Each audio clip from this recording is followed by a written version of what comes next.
পিরোজপুরের মঠবাড়িয়ায় সোমবার গভীর রাতে সড়ক দুর্ঘটনায় মাকসুদা নামে এক সন্তানের জননী নিহত হয়েছেন। এছাড়া মাকসুদা বেগমের 2.5 বছরের শিশুকন্যা হুমায়রা, মানিক শরীফ, খাদিজা বেগম ও জয়নাল আবিদিন নামে আরও 4 জন আহত হয়েছেন। এর মধ্যে গুরুতর আহত মানিক শরীফকে উন্নত চিকিৎসার জন্য খুলনা মেডিকেল কলেজ হাসপাতালে ভর্তি করা হয়েছে। নিহত মাকসুদা বেগম পার্শ্ববর্তী ভান্ডারী উপজেলার হরিণপালা গ্রামের দিনমজুর হাসান মিয়ার স্ত্রী। নিহতের মামা নজরুল ইসলাম জানান, মাকসুদার বোন জামাই হোসেন আলী ডায়রিয়া আক্রান্ত হলে সোমবার রাতে তাকে মঠবাড়িয়া উপজেলা স্বাস্থ্য কমপ্লেক্সে ভর্তি করা হয়।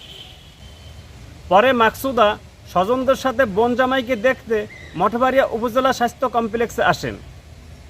রাত 12টার দিকে বাড়ি ফেরার পথে মঠবাড়িয়া সরকারি সড়কের মাজেরপুর এলাকার ইউসুফ আলী ফরাজে বাড়ির সম্মুখ সড়কে তুষখালী থেকে আসা একটি ট্রাকের সাথে তাদের বহনকৃত ইজি বাইকের সংঘর্ষের ঘটনা ঘটে।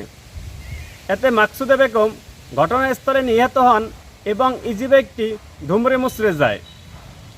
এ ব্যাপারে মঠবাড়িয়া থানার অফিসার ইনচার্জ আব্দুল্লাহ আল মামুন জানান, নিহতের স্বজনদের কোনো অভিযোগ না থাকায় মাকসুদার লাশ পরিবারের লোকজনের কাছে হস্তান্তর করা হয়েছে।